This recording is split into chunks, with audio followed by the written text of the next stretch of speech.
Alright, welcome. If you're new to the channel, my name's Elliott and you're watching Rickety Ski Reviews. Today we're going to be talking about helmets and, you know, I have so many things I want to talk about. I've got like gear reviews that I want to do. I've got different news that I want to talk about. I've got different interviews from professional skiers that I want to talk about. There is so much going on. Of course, this like always ramps up this time of year as everyone gets excited for skiing. But what am I going to talk about? I'm going to talk about an Instagram reel about ski helmets. I know this has nothing to do with like very pressing things, but this was important to me. This was something I saw kind of go viral on Instagram and something I wanted to talk about because it is a common misconception about helmets. So this is a reel from Kid Duzini. And he has a really cool channel where he'll see something on like TikTok shopping or Temu or whatever. He'll say, hey, like I want to buy it and then actually go through and see if the product is quality or not. He had a video about a fold out staff that it like popped out from a small cylinder and expanded, but of course it had no strength and it was actually dangerous to the person using it. So I like this channel normally. Let's check out what they're talking about. But when you talk about ski helmets, that's when I get suspicious. So let's just react. I'm not gonna watch the whole thing, we're just gonna watch little clips of it. Here we go.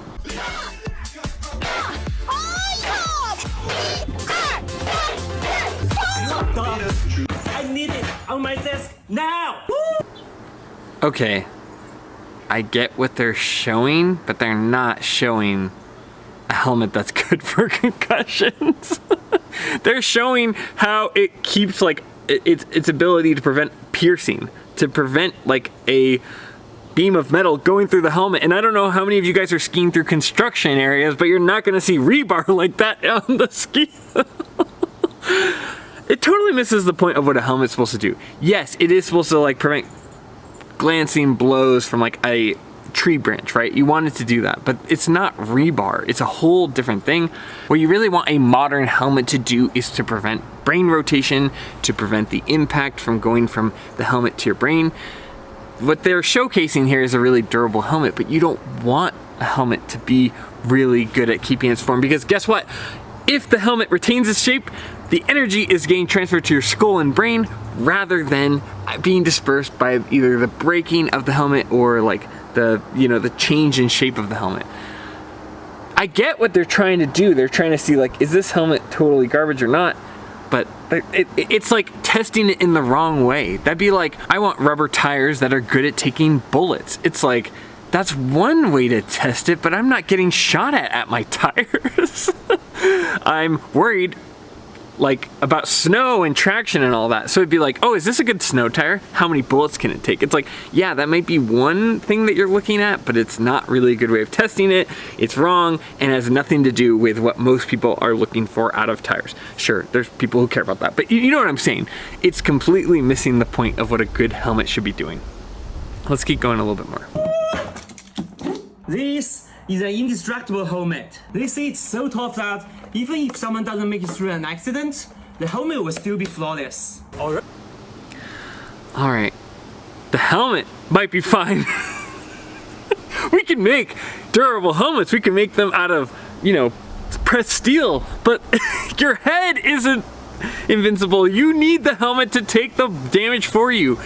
You've got energy, right, from a crash, right? And typically, actually, what people don't realize is if you are going that fast, like let's say you were going 70 miles per hour down the hill and you go straight into a tree, what's gonna happen is your vital organs are gonna burst. I talked while I was at Ski Racing Magazine with a doctor from the University of Norwich who talked about, or a professor, sorry, at the University of Norwich, who has a doctorate, but that's not the same as a doctor. But anyway, who talked about how what happens is your vital organs basically explode if you go from going 70 miles per hour to stopping suddenly.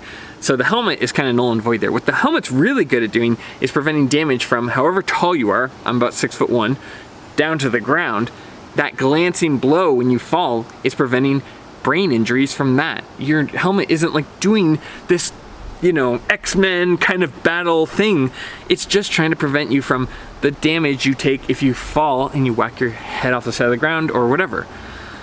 I don't know. It's a common misconception and this is totally wild.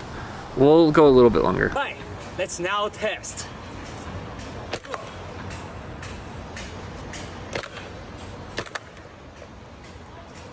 so tough. Let's try a big rock. And again. Okay, you see how the helmet, for a brief second, it dented in and then popped back out? Where do you guys think that energy from the dent went? That's you! Oh, and then it popped back out. See, the helmet's fine. It's like...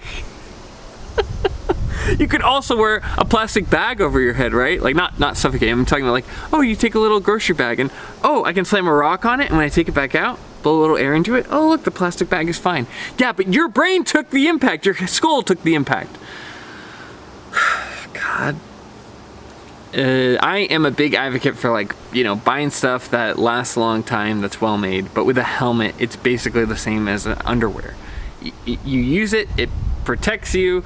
I guess underwear doesn't protect you, but you know what I'm saying.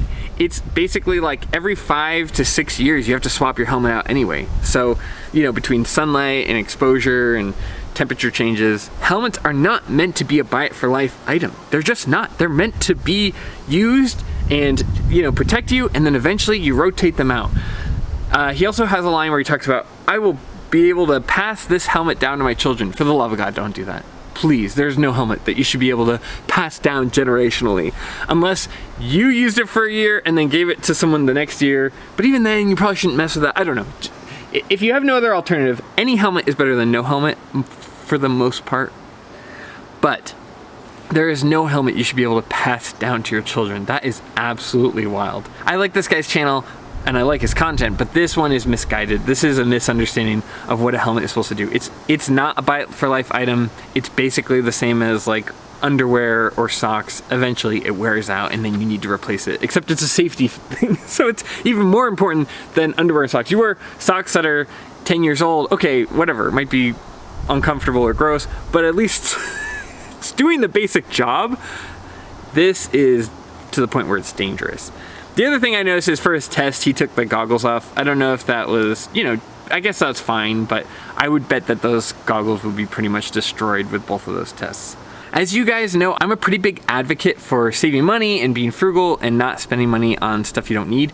But I will say helmets are one of the 3 things that I say not to skimp on, really. It's like ski boots, helmets, bindings, probably you don't want to cut corners on, and maybe things that are keeping you warm if you live in a really cold climate. But like, other than that, you can save a lot of money buying stuff used, but helmets don't cut corners.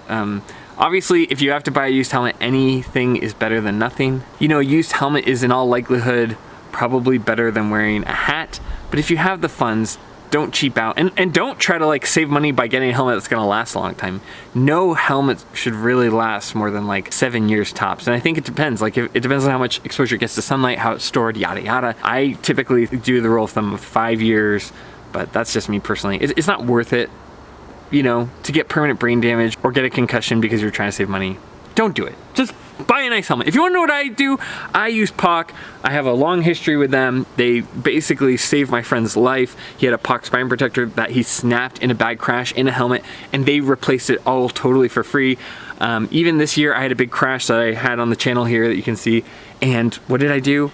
I sent them a picture of the helmet, I sent them the video of the fall, and they sent me like, I forget what it was exactly, like 25% off or something like that, but they gave me a discount on another helmet, even though the helmets were already discounted for the summer. So I like Poc a lot. I think that they are kind of top of the game for skiing safety. There may be new brands that have emerged, but back in the race days, they really were head and shoulders above every other ski helmet out there. And it's a brand I trust. It's kind of like bindings. I've used Look bindings and had great luck with them, and they've always been really reliable. And so I'm pretty brand loyal to Poc helmets and Look bindings, but there are other good brands out there for sure. It's just one of those things that once you build that trust, you kind of tend to stick with it. So if you want to know what I use the Poc Auric cut. It has both MIPS and multi-impact, so that, like, you know, if the branches come by and hit me as I'm going through the woods, it's not going to negate any of that safety. And also the MIPS is preventing brain rotation. I have a whole video about the helmets that I use. Poc is what I put my kids in. Like I said, there's plenty of other good brands, but that's what I personally trust. I'll see if I can find my exact model. I'll put a link down below. It is kind of a pricier helmet, but again, with safety stuff, it's like, okay, what's the alternative, right? Brain damage? I'm not able to provide care for my children anymore. In my opinion, the extra $100 I spent on helmets is worth it to me, but you have to make your own decision. As far as this goes, I think it's well intending. I think they're trying to show like fake brands versus real brands, and they're trying to show something that actually did what it showed in the demonstration. But the problem is that the demonstration and the test aren't actually good tests for a safe and reliable helmet. So anyway, a little bit different content, but I saw it pop up on my feed and I thought, oh God, I hope people aren't buying this helmet based on this video. Maybe, I don't know. The way the helmet popped back out like that, it's not a good product. There's no way it's a good product. I would not trust it. I would not put it on my own head or my kid's head.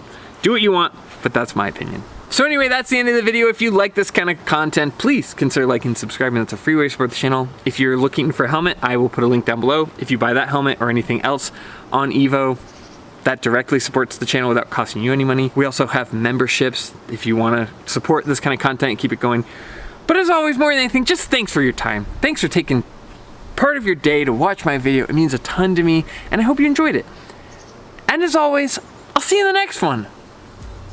See ya.